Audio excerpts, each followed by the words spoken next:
So they're about 10 years old now? They are. Exactly. She turned 10 on about 2 weeks ago, 3 weeks ago. So anyway, let's see if they come. I'm sure she will. You want us to stay in the car? Obviously. Give you this? Yeah, sure. Maggie! Come here! Maggie! Here she comes.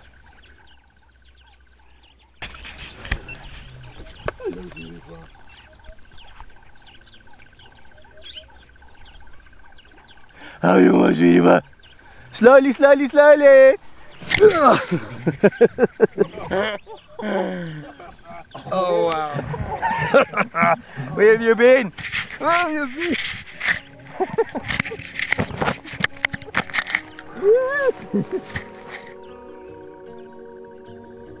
Let's just go back a bit.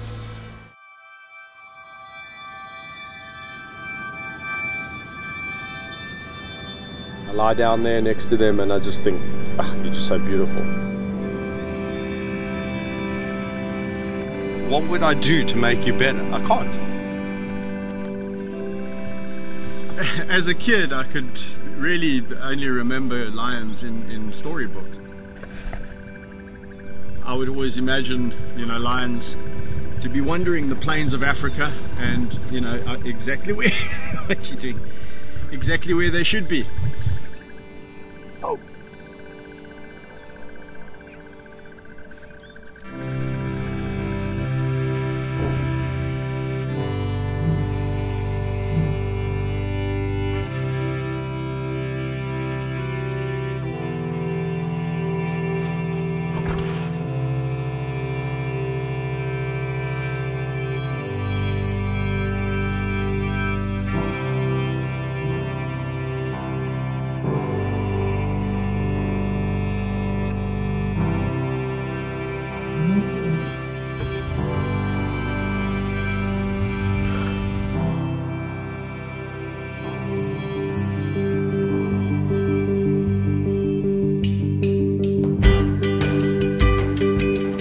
Give them a good chin scratch.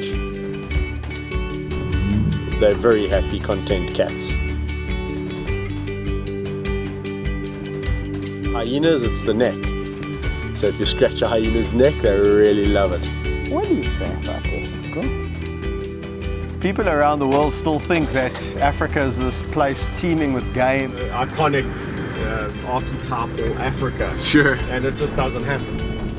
When a species disappears from a habitat, one's got to look at why. Talk about any species, you've got the same dilemma. Habitat loss. Habitat, habitat, habitat. Even reserves like this, the area is not big enough.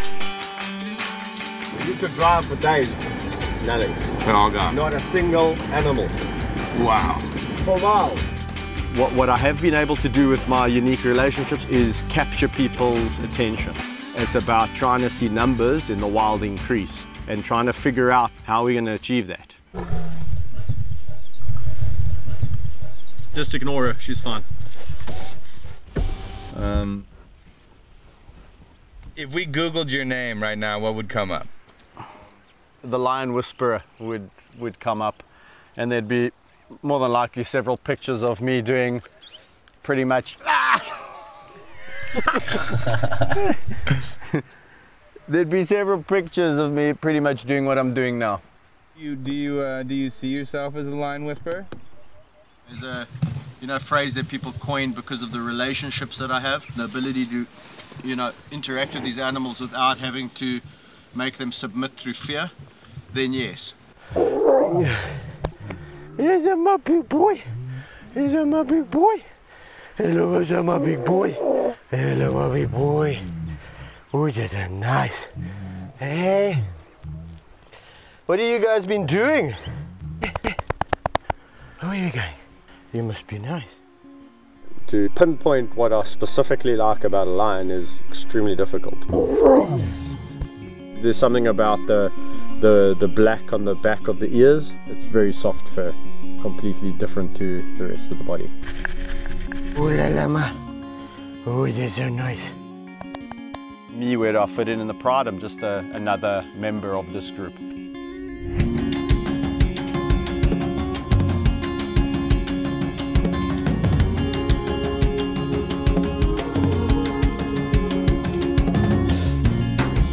Lions don't really have a strict hierarchy like most would imagine. Whether it's a male or a female, I don't know how they see me, but I definitely fit in as a lion.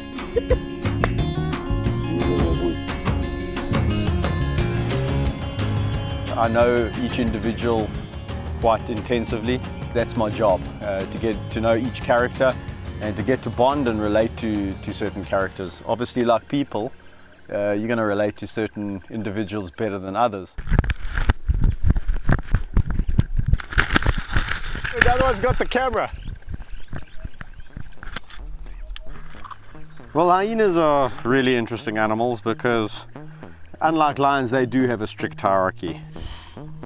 Completely misunderstood, where everyone thinks that they are just smelly, rotten scoundrels and scavengers.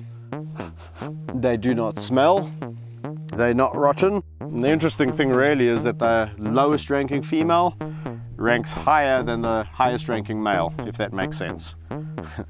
So it's quite an interesting little society. So I'm just going to get a job. I'll walk around with them, walk a bit with them. I'm going to introduce you guys. Hola there, Woody. Let's go and see the others. Come.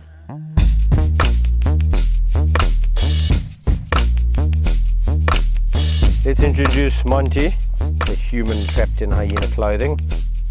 He's moved up the rankings now. He's probably the highest ranking male, and he has a lovely personality. This is Woody, and Woody is the second highest ranking female. She's below Gina, the one chomping over there who won't give me the GoPro back. Gina is the matriarch and is a gorgeous girl, a loving matriarch in the way that she rules this clan.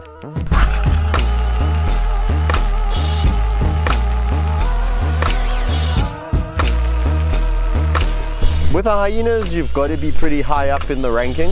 With some clans, I've found in the past that I'm right up there, literally on a par with the matriarch. And then in other clans, I scratch my head. No, Gina. Having worked with them for about 13 years, I'm only beginning to scratch the surface. The lions would kill me if they heard me say this, but for survival, I would rather be a hyena.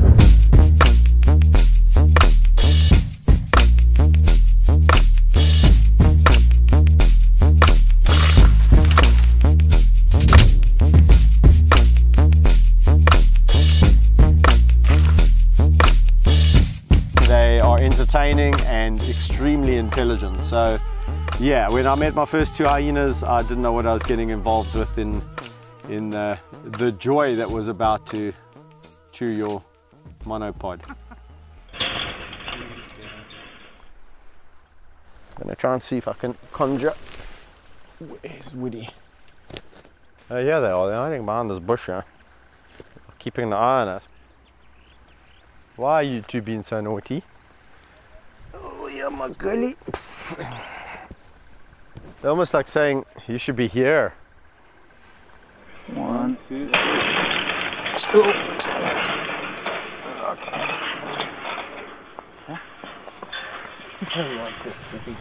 It's really nice. You don't have to back up the car.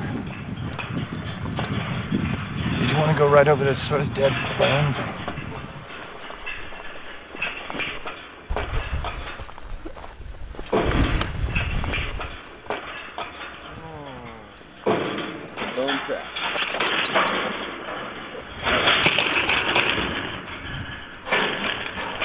How about their personalities? Like they have such a cartoonish like face and character. So people generally see a friendly side and they go, ah, and it lulls people into this false sense of security.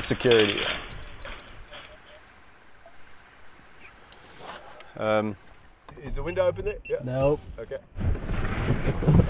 What's he doing? Yep, there we go. It's on the car. I'm gonna stand over here. What you doing, boy? Hey, you better quit laughing out there, Kevin. Oh man, here we go. He smells your fear, man. Okay. He broke it. It's okay. You can try to pull it out. Are you still chasing us? I don't think so. We don't really have many places to go. Running now. No, go. Okay. Talk to Kevin. Yes, we're fine. Speed up. Okay, well, I Just go. Oh, Don't get stuck, for Christ's sake. There's huge potholes here. Go. okay, I'm out of here. We're gone.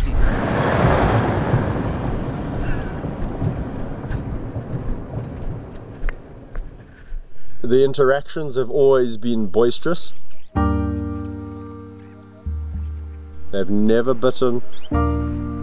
People go, well, how do you know that one day is one day, you know? I've seen people with incredible relationships and it ends in tears.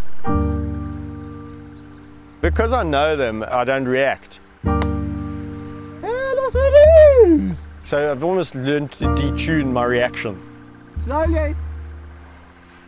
But you tell somebody, don't react. And then the thing goes, I go, wah!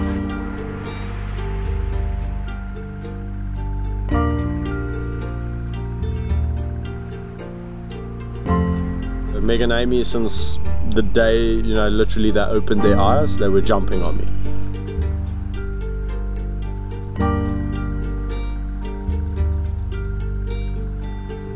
People said when they get to a certain age, you're going to have to stop that.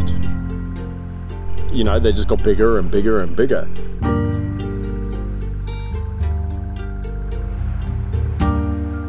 The most incredible thing about them is how we met. I know their mother intimately, and she didn't want to look after them. Picks them up by the scruffs of their necks and dumps them in the water bin. I grabbed them out the water and hand raised them. No two lions are the same. To me, it's like looking at two different human beings. Meg is more outgoing, and Amy is a little bit more dependent on Meg. They are a fantastic duo, and yeah, they've lived a really incredible life. They've seen more places than most wild lions would ever dream about seeing. You have one son, right? I do. And you're expecting another child? I am. Son or daughter? A daughter.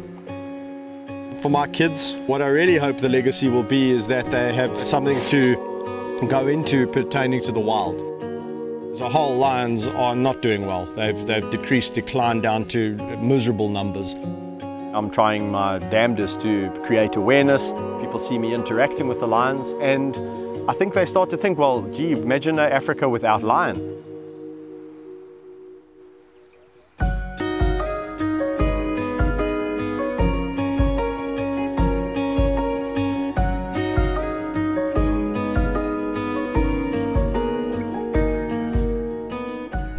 If we carry on along the same path, we will not see lions in 20 years. When my last lion dies here, we'll probably be talking about the last lions been seen in the wild. We don't need clever humans coming in and telling the animals how to do what they know how to do naturally. Giving back habitat and restoring habitat. That would be utopia. We want to set a precedence to tell the world that we love our iconic species, being the lion, and we're here to protect it.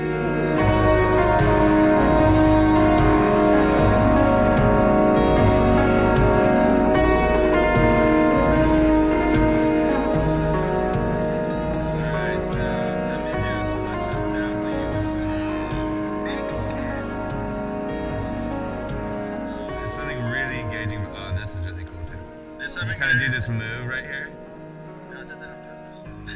It's really cool. Watch, the cat's gonna look at the camera, and then you're gonna look at the camera. She's gonna look at it again here. Yeah, like this cut right here. And then you look at it.